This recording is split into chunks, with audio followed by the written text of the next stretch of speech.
hear those words coming from you. You just heard Weather Day with Come In off the release Come In. Before that, you heard Anna Managuchi with Air on the Line off the release USA. And before that, you heard Chromatic with You're No Good off the release Closer to Grey. And before that, you heard Sudan Archives with Confessions off Athena. Well, it's been a lovely set here at 90.5's WUOG Athens, and we're going to throw it to the newsroom in just a little bit. But first, we're going to put on some automation just to make sure everything's all good here. Thank you for listening. This has been DJ Evergreen signing off.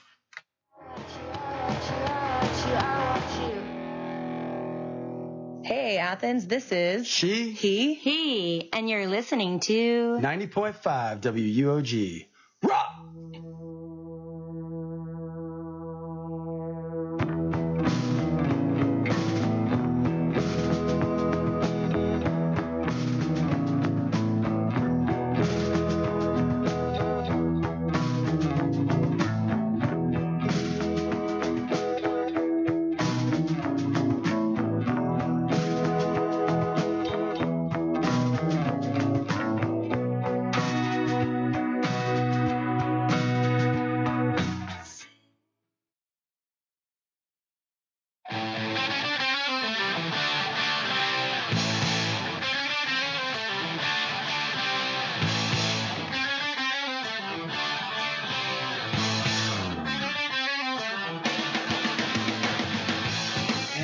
Broadcasting live from the Tate Student Center. Goodness. You'll get it. Will is on the airwaves once again here at WOG 90.5 FM for another hour of political breakdowns, discussions of noteworthy entertainment, and whatever goings-on we think are interesting, including Club Spotlight and our Nicolas Cage movie of the week. I fairly enjoyed that Club Spotlight. Here we go. I'm your co-host, Casey Smith, joined as always by my twin brother and other co-host, Wood Smith. Obviously, you have to keep putting in that. I will put it in there.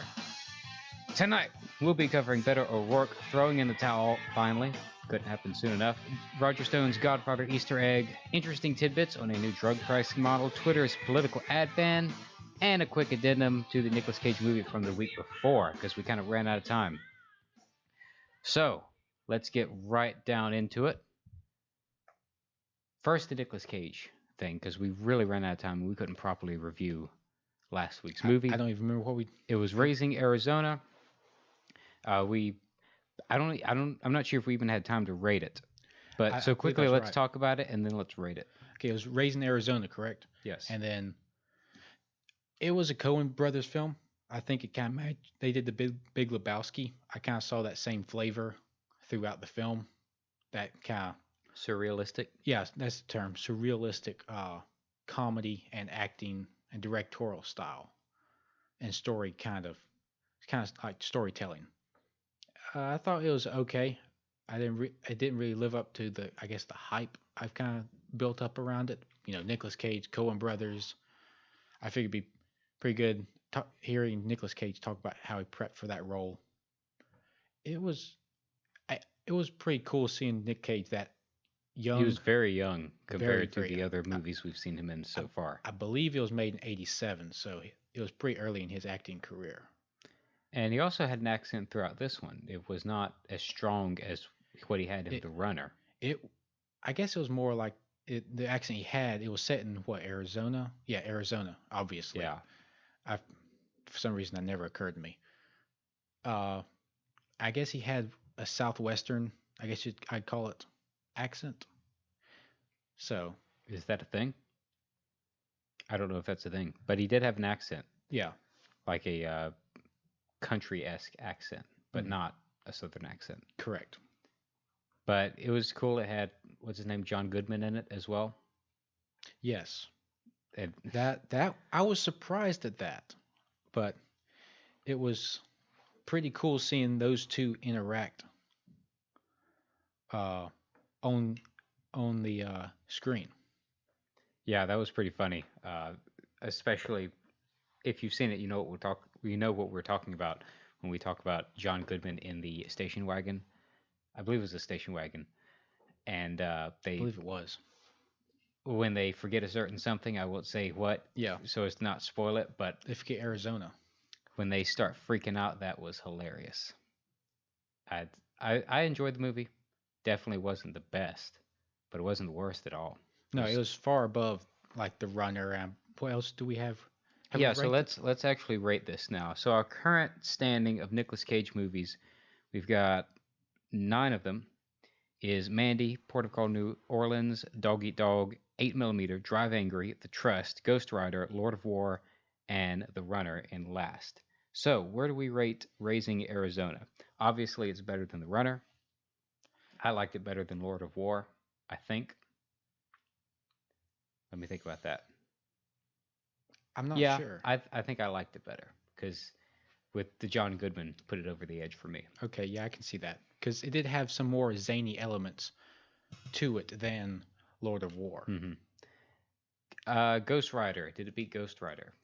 No, that transformation scene where Johnny Blaze goes into the Ghost Rider that first time, if you remember it, I think so. it nothing that Raising Arizona ever beats it. Plus, you have a flaming skeleton in a leather jacket riding a motorcycle. It's kind of hard to beat just that I don't itself. know. It was good, but I mean, Ghost Rider was good, but Raising Arizona was pretty funny. Uh, it's kind of a toss-up between Ghost Rider and Raising Arizona, but we can't tie them, so we have to pick the better one. What do you think? I'm thinking Ghost Rider is above it because it has more of It's been a while Cage. since I've seen it, but it has some more of Cage. being Cage. Yeah, that makes So. sense. Okay, so I'm putting Raising Arizona below Ghost Rider, but above Lord of War. All right, so back to stuff that happened this week. More important stuff than Yes, rating Nick over Cage the movies. weekend, I forgot to put this on our schedule and our intro, but over the weekend, obviously most people went to Frat Beach and we had the Georgia Florida game. The largest outdoor cocktail party, as they call it. But just for like an interesting tidbit, if you may not have been aware, as you know, we had sailing club on the club spotlight a few weeks back. The Southeastern Collegiate Co-ed Championships were held at Lake Lanier over the weekend, and UGA qualified for that, so we were competing in it. So I went up to watch that over the weekend.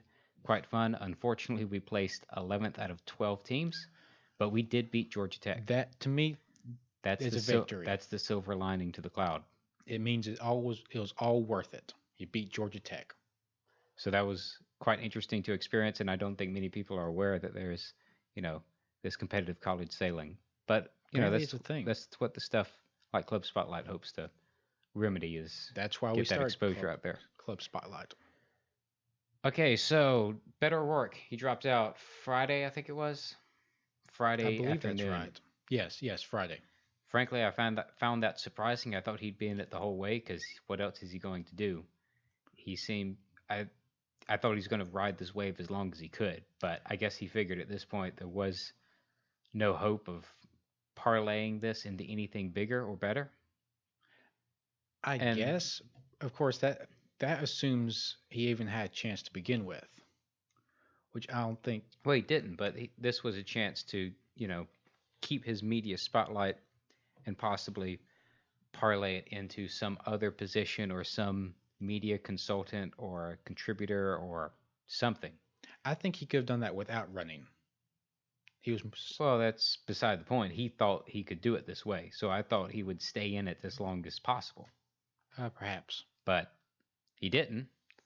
Like Ben Shapiro said, Beto O'Rourke was an entirely media-made leprechaun. Oh, definitely. His relevancy was only because of the media, and then the media basically abandoned him for this cycle because Elizabeth Warren is the more favorite thing by them. They got bored of him and moved on to greener pastures.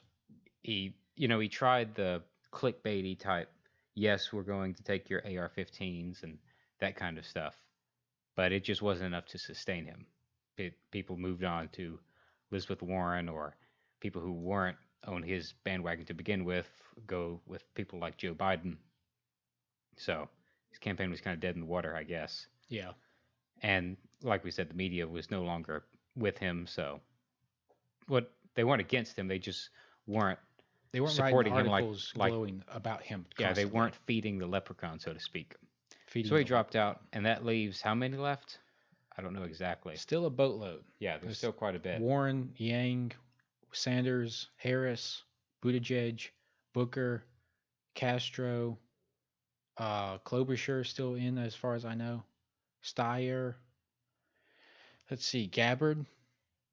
There's some more in there. That's escaping me for some reason. So. Okay, that basically covers that.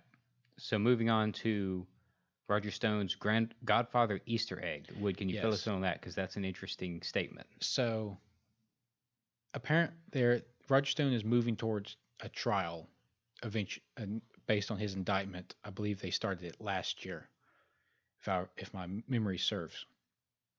And recently, the prosecutors in the case have been battling Roger Stone's lawyers over whether they can show a clip from the 1974 film. Who can show a clip? The prosecutors. Yeah. This is the government, basically. The prosecutors can show a clip from the 1974 film The Godfather Part 2. Because in texts that are pertinent to the case, Roger Stone is alleged to have told another man that's all involved in this, Mr. Credico, that he, quote, should do a Frank Pentagili, if I'm pronouncing that right. And it's a reference to the mob associate in the movie which lies to a congressional committee. And the judge said, you can't show this clip in the jury during the trial. But you can use the transcript, which I presume would either be presented to the jurists or read out in the courtroom. Combine that with Roger Stone doing antics on social media enough where the court has ordered him to be banned from using any of his social media outlets so as to not influence the case or whatever. Which is that in itself is kind of weird, because how can he influence the case any more than a news outlet or any other individual on social media who weighs in with their opinion? You know what I mean? Why would they restrict him because of something he may say that could... Let's see. Based on this Wall Street Journal article that's referencing all this information, the run-up to the trial has been a spectacle. U.S. District Judge Amy Berman Jackson has expressed repeated concern about preserving the integrity of the proceedings and has had adjacent I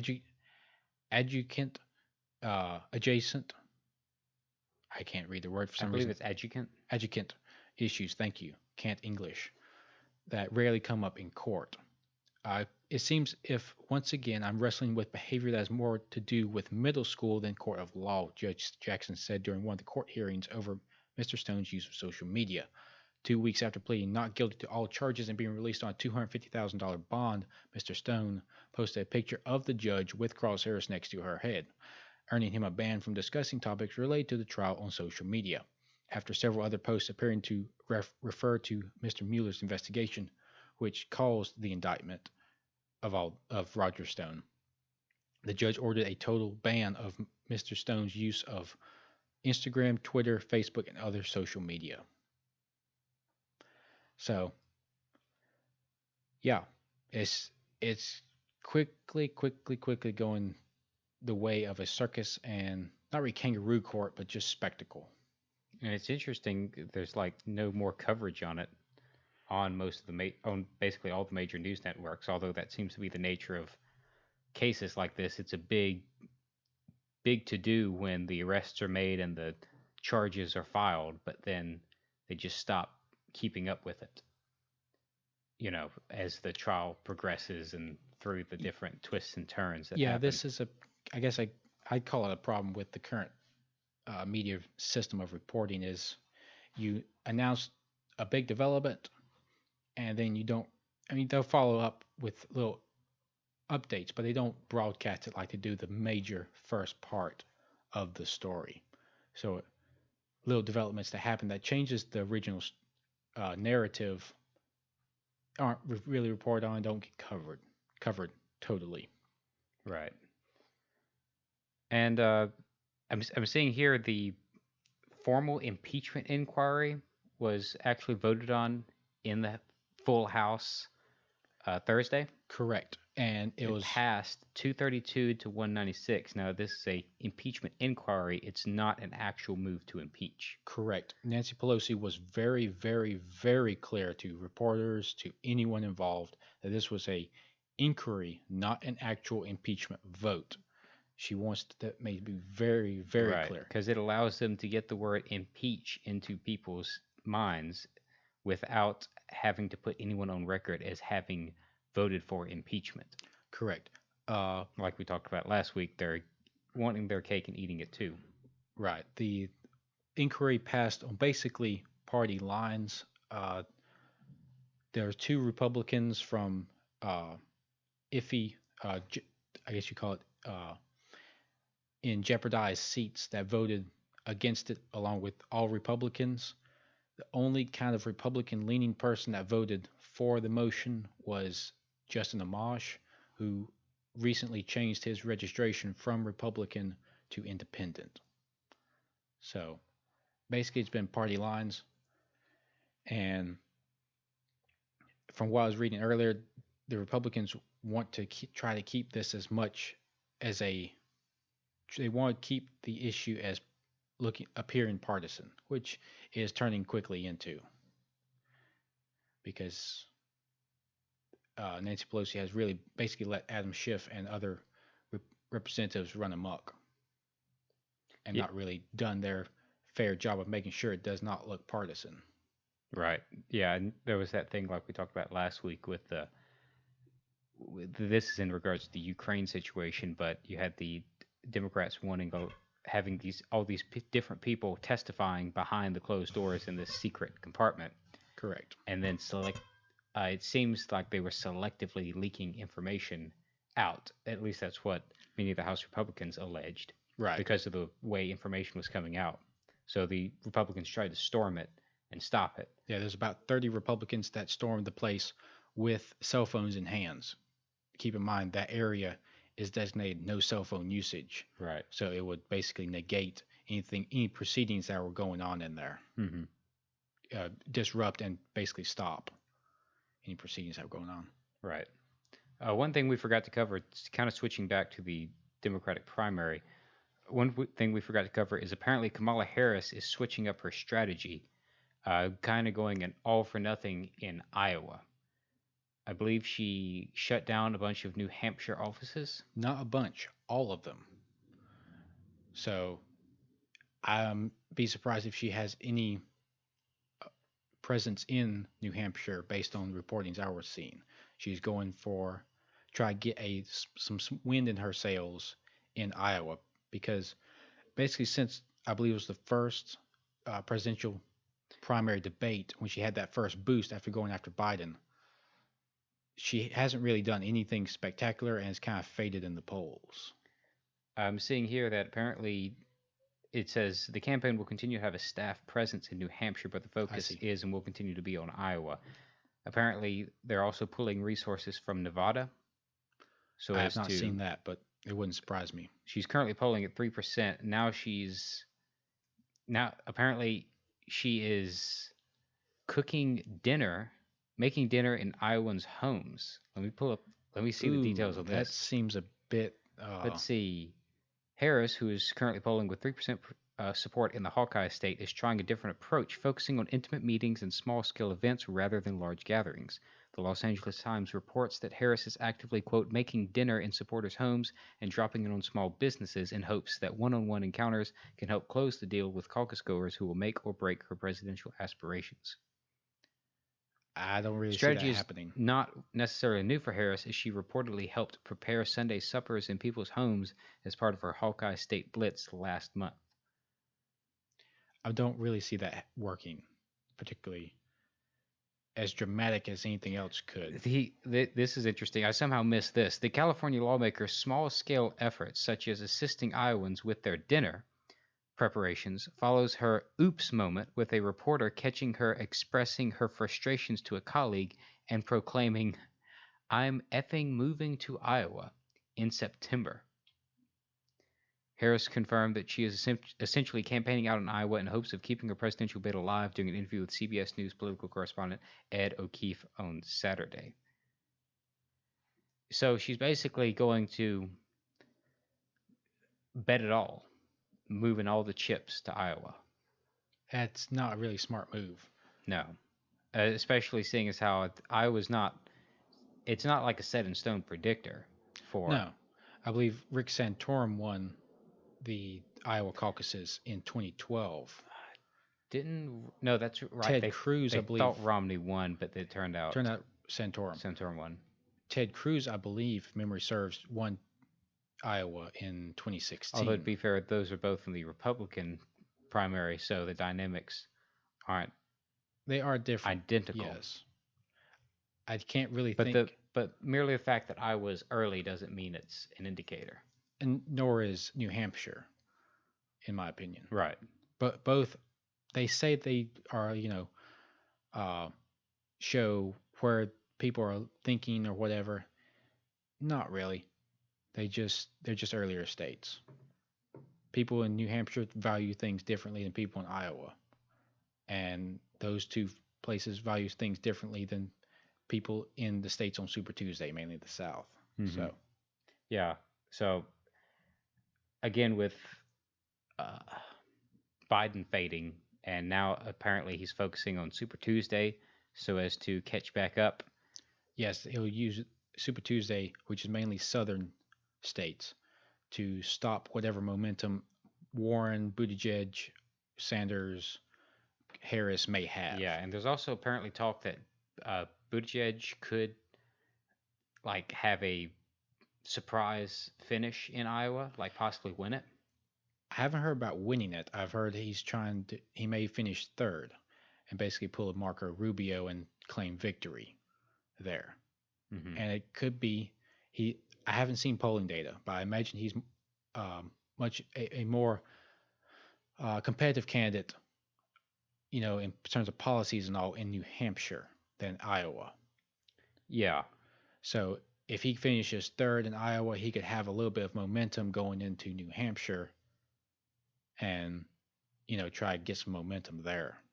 Yeah, try to catapult that into a better finish, possibly even a first place in Correct. New Hampshire. Combine all of this with talk of a possible brokered convention next year at the Democratic National Convention. Yeah, we briefly spoke with Michael White, who's the news director for the WUOG normal news. Correct. Shows during the week. And he was saying he thinks you're going to see the Northeast mainly, there'll be exceptions, of course, but the Northeast will mainly go for Warren. The South. She is a senator in Maryland. The South. For Warren? Biden. Wait, Warren is Maryland? I thought she was. She's Maryland. Oh, okay. Last time I checked. So the North will mainly go for Warren, the South will mainly go for Joe Biden, and the West will tend to go for Sanders. That's his prediction, which kind of makes sense. The West may be a little bit less centralized around a certain candidate. Yeah. But the whole Warren in the Northeast and Biden in the South seems pretty plausible to me.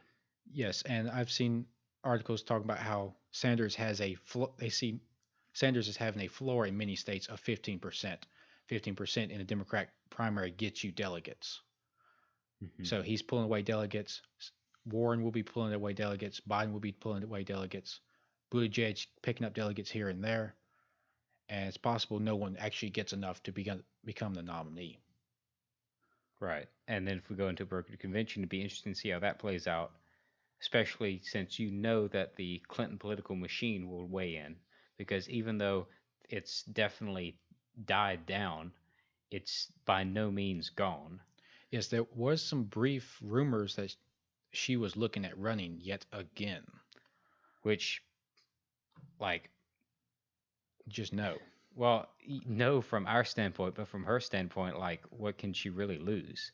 Because that's what she wants, obviously. And if she loses again, well, who will care? The people who like her won't like her less, and the people who don't like her won't change their mind. The primary voters won't support her, in my opinion. I think she's just kind of seen as She lost it Donald Trump from the Democrats' view. Well, no. A very large contingent of Democratic voter base, I think, views it as stolen or not rightfully won. Okay. So they don't necessarily view it as Clinton losing to Trump, more as Trump stole it or finagled it. Okay, I could kind of see that, I guess. So the blame isn't on Clinton for a loss.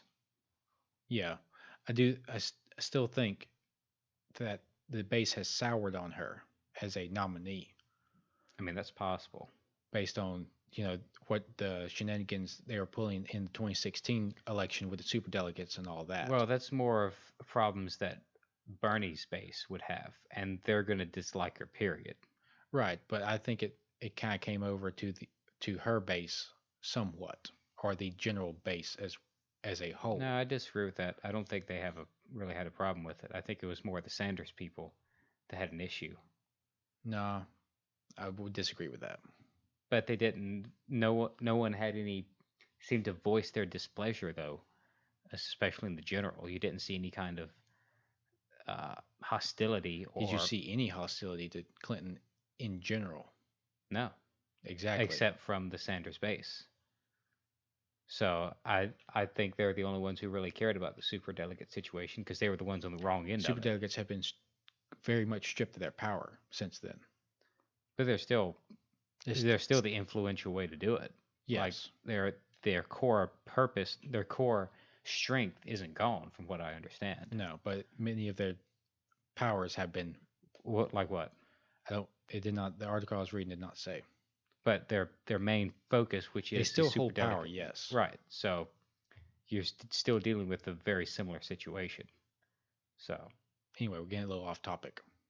But kind of related to this is Twitter's pledge now that they're not going to take political ads. Jack Dorsey, in a series of tweets, stated that Twitter was going to stop accepting political ads, money for political ads. Now, I know at all points or during an election. All points, as far as I've seen the reporting and people discussing it and analyzing it. It kind of follows similar other platforms like Twitch and Pinterest. Just not taking any. But it kind of get into a hairy issue of, let's say, Planned Parenthood plans a rally and they want to advertise that rally. Okay, let's let that go through.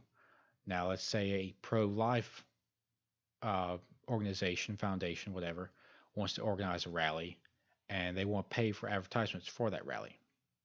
Basically, Twitter will now have to decide what is and isn't political in nature. Correct. Which, though, they are now stepping into it's a publishing zone when it comes to accepting advertisements.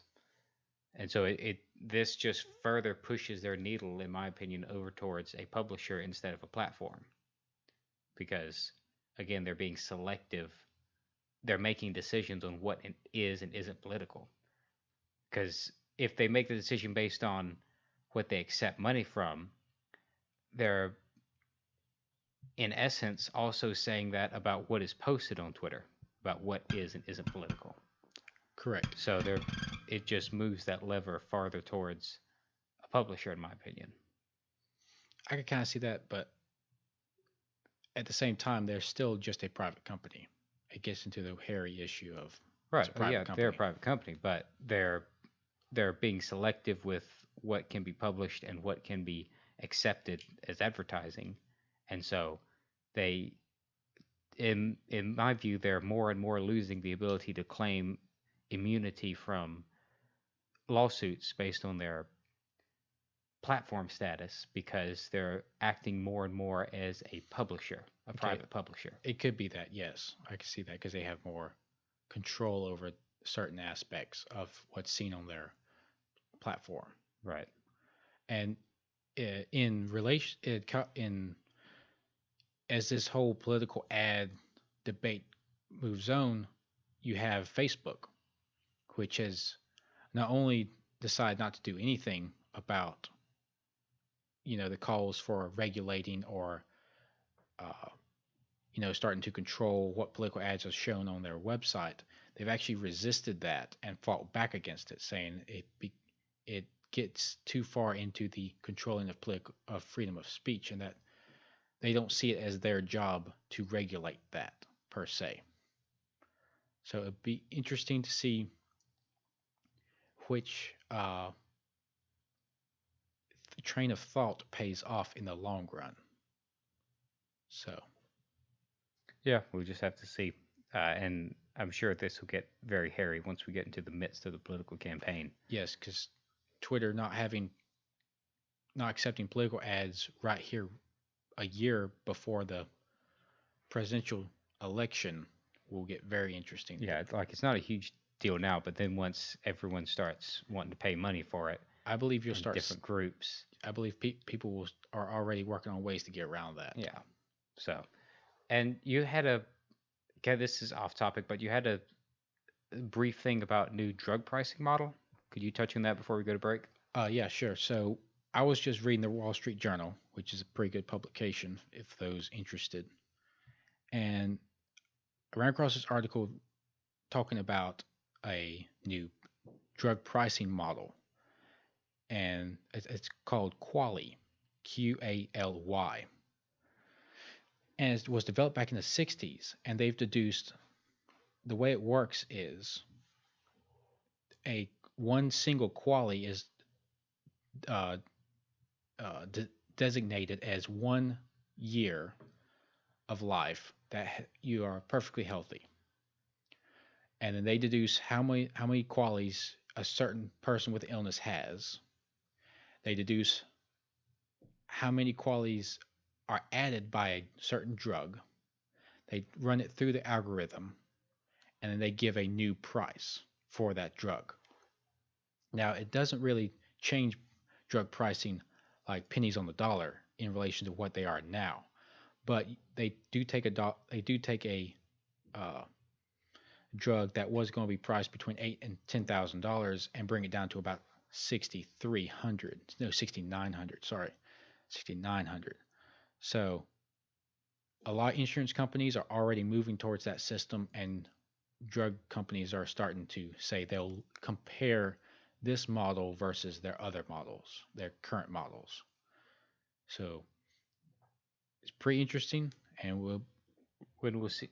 You say insurance companies are moving towards that, like they're looking at it, or they'll be rolling out how it impacts how they will pay within the next year or so.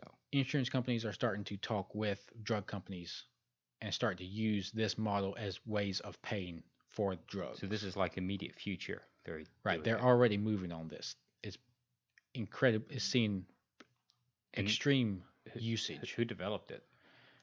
Let's see. It was developed back in the 60s, as I said.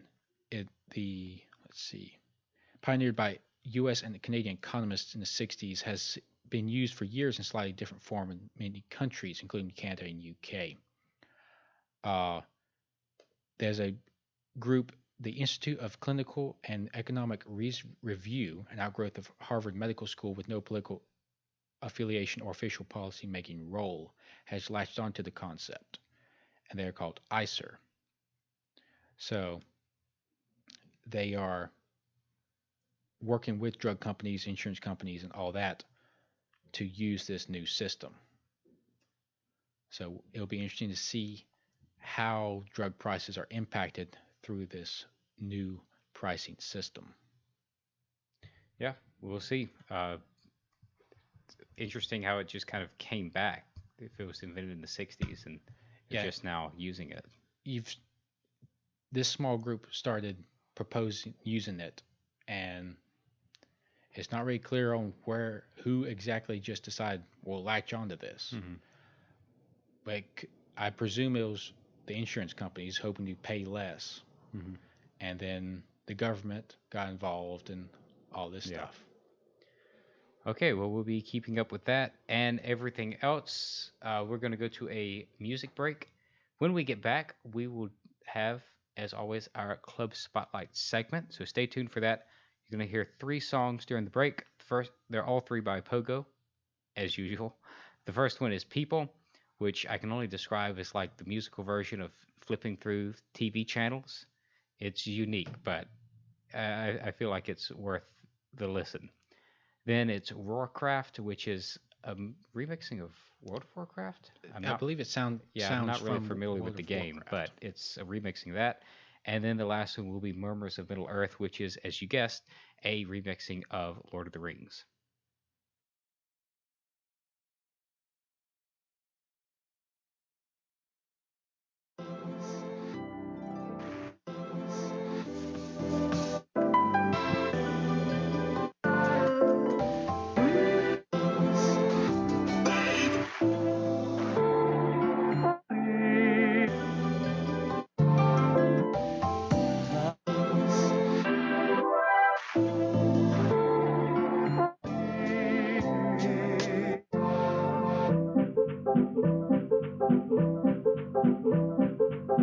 You want some more of that?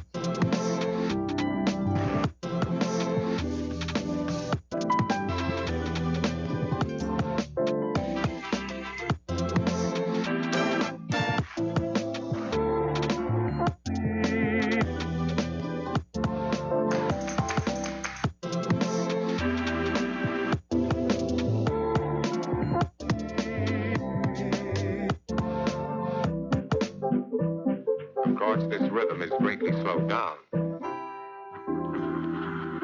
Well, here it is.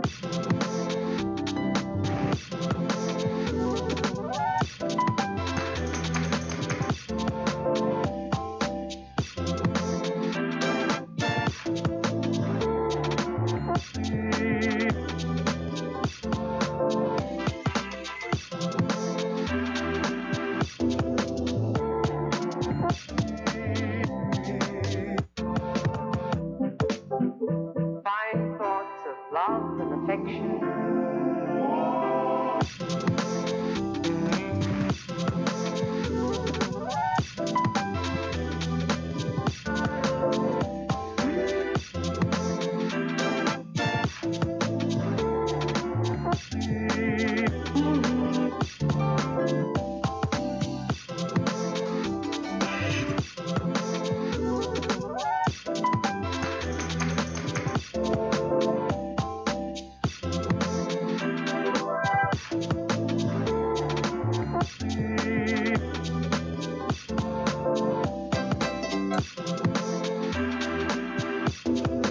What's right to do?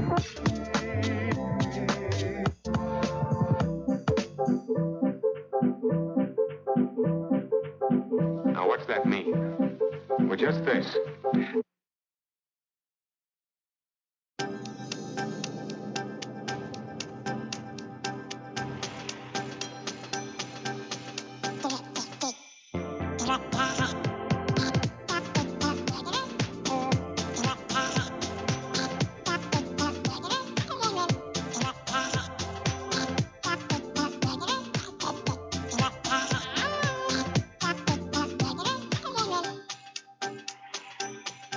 By the light of the moon.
And now it's time for Say What You Will's Club Spotlight.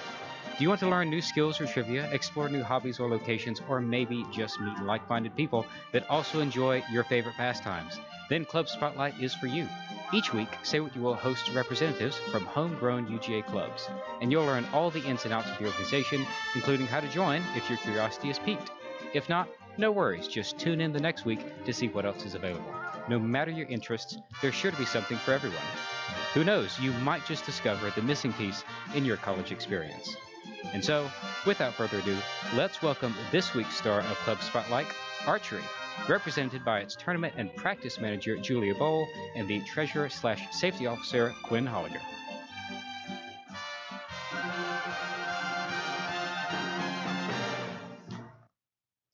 All right, well, welcome, guys. Welcome to Say What You Will. Thank you for coming on to Club Spotlight and representing Archery Club for us. Thanks for having us. Totally, thanks. All right, so to start off with, for people who are like completely unaware of what Archery Club is, just describe in a couple sentences, what is Archery Club? All right. Archery is essentially, it's a club sport at UGA. We have practice every week. We teach people how to shoot bows and arrows. We have tournaments every couple months generally. Although that's been increasing recently as the season gets started up. We provide all equipment for new members. We've got a coach, a bunch of certified instructors on the team, so people don't need any experience whatsoever to come out and have a good time. Great. So how long has the club been around? Is it a new thing, or is it like a old tradition? Well, it's obviously archery's been around for quite a while. Oh, yeah. But as a club at UGA, we started as Red and Black Archery in 2016, if I'm not mistaken. We were just a student organization there, so not actually a club sport. And then fall last year, we became a club sport. Recreational sports over at Ramsey finally said, "All right, I guess you guys are real enough. You can be a club sport." So yeah, we're trying to work our way there, and we're just slowly growing. It's been a fun journey. I believe this club started with 3 people in an apartment saying, "Man, are we gonna make this happen, or are we not?" And then a few people committed, and here we are now. Great. So speaking of growing, about how many members do you all have now? Probably about 30 that are consistent.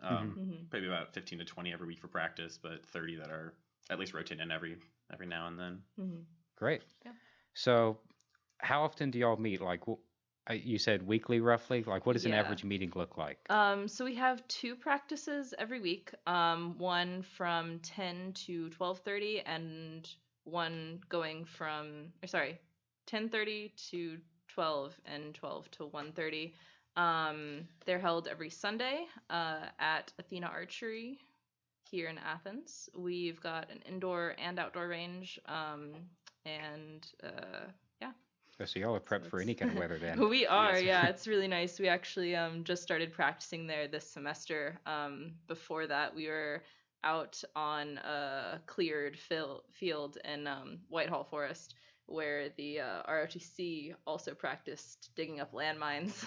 Really? So that was fun. Yeah, there was one practice last semester where all the officers kind of got there, and we were standing, and it was all really like freezing and blustery, and we were all kind of huddled together, and we were like, we gotta call it, guys. We can't practice like this. Yeah, so it's been real nice. Coach King is actually a former Paralympian who owns a range here, and she moved for a while. So then she closed up shops. Then she moved back probably about a month ago, 2 months ago, and she contacted the club, and so now we have an official coach and an indoor range. Things gotten actually a lot better recently. Wow, that's nice. Yeah, we're looking at becoming a lot more competitive than we have been in the past. Yeah, speaking of that, you said you compete in tournaments, like I assume against other colleges and such. So no, actually, there are very few collegiate competitions. Oh, really? Yes, so there's been a few. They're more locally held. Let's see, we went to one probably about a month ago over in East Atlanta, West Atlanta, something like that. East, South. Yeah. So Panola Mountain State Park. Sorry, this is my department. Oh yeah, it's her forte. It's probably passing over there. All right. There are collegiate divisions in a lot of bigger state and national tournaments, but we have few competitive members on the team, and we are growing that. But it's very much an individual sport. There are some team tournaments where it's like, okay, get your 3 people together. You have this much time, this many arrows, do your best. But overall, it's much more of a community thing, which is honestly really preferable. I think especially in local tournaments, it's been really good for our newer members because it is really a community vibe. You'll sit down and have lunch and just be talking with the other archers, and it's very much shop talk, I guess, in a way. But it's good, so it's a good time. That kind of segues into my next question. Is there like an experience level that it's tailored towards, or is it all levels are welcome? It's all levels. All levels are more than welcome. Obviously, if you have experience, that it's obviously nice to have experienced archers, but we have I think more new archers than we do actually experienced archers. A lot of people are getting their own equipment, starting to get started in it, and I'm glad that we're finally able to get established here at UGA to be able to do that for people. So like people who've never even tried it once are welcome to. If you have never held a bow, you can totally come to practice. Like I said, we've got more than enough people who are qualified to teach you. There are definitely a lot of people who come to us and are like, I've always wanted to try this out, but just never knew how to get started. So yeah, I've actually been really impressed with our new group this year. There's one freshman in particular who's really kind of grown with it and has came with us to the tournament last month, got his own equipment and everything now. So he's really taken to it. But yeah, like I said, we've got all our equipment, we've got all the instructors. All you have to do is show up. Great. So what all? This is more for my curiosity's sake. What all bows do y'all shoot? Like recurve, long, all the above? What? All the above, pretty much whatever anybody brings to us. There are a few people now who are bringing kind of more traditional bows, but we also have a few compound members, including myself. All the club bows are recurves, so that's kind of what we try and start people out on. But yeah, we've got all manner of different abilities and groups. Coach King actually, she shoots compound right now. She started on recurve, I believe. She does mounted archery on like horses and such. Yeah, so that's impressive. Our team went there after practice this Sunday actually to the stables to kind of try it out with her. So that was a pretty cool experience for them. I wasn't able to be there, but yeah. Yeah, that sounds interesting. Yeah. So Coach King, she does she shoots Mongolian horsebow, or at least she competed in that for a while. So if you the typical picture you have like the Mongols invading, like where they have like, the tapestries. I don't know if you have if you don't have a mental picture of that. Or the clips from like Crash Course World History. Yeah. So gosh, those days. Yeah, so she actually has many of those, and I myself have a recurve, but I was able to shoot one of hers, and it's actually a lot of fun. It's really cool to go back to sort of archery's roots when it was actually like the powerhouse. I didn't know there were really that many people into that era of archery, so to speak. With that's interesting. So are there any like dues or responsibilities for members that they have to keep up with? That's his question. Yeah, so because we are a club sport, we do have a waiver associated with, so you have to do that through them, and then you have to have a USA Archery membership, which is just like archery governing body, so it's for insurance purposes. But I think it's $15 for a year. There, and then reasonable. We also have our own dues because we provide club equipment, and it's $45 for a semester or $80 for the whole year if you want to do 2 semesters. But because of that, we provide everything. We have bows, arrows. If you want to come and never buy anything on your own, you are more than welcome to use our stuff for your stay at Club Archery. That's very reasonable to jump into that and be able to use the club's equipment. Especially because archery equipment itself is actually very, very expensive. I spent, I think, more than $800 on my bow. So obviously I went kind of all out when it came to mine, but you can get a good one for maybe a little more than $100. But yeah, mine was $350. So, and the $15 USA Archery membership is for recreational purposes. So if you just want to come and shoot, to compete in their sponsored tournaments and such, is a $40 membership. And obviously, if you like change your mind, want to upgrade later or whatever, they take off the difference. So. And so because we are a collegiate club, it's a $40 membership. Usually a regular competitive membership for random members. So it's I think actually a lot more. So being part of a collegiate club obviously gives us a nice break. Yeah, that's nice. Okay, so well, if there's someone interested, they're kind of thinking about it. How can they join? What's the process? So we do. I'm gonna say I guess recruitment's the best word, but there's no tryouts or anything at the beginning of each semester. Accept everyone. So you couldn't join at this moment, but if you're interested in the spring semester or any subsequent semester, you should email redandblackarchery@gmail.com. That's our. All right, and as always, for anyone listening, our IT guru Wood will be putting all this into the description of the YouTube video. Yep. Right, Wood? Yep. All right. Working on it right now. So thanks, Wood. keep going. Didn't mean to interrupt. No. Oh, that's it. Just. I mean. That's yeah, our Gmail. that's we also have Instagram, which is club_archery_at_UGA.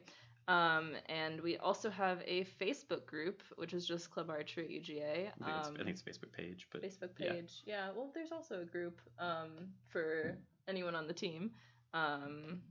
So yeah, you can also get a hold of us through those. Yeah.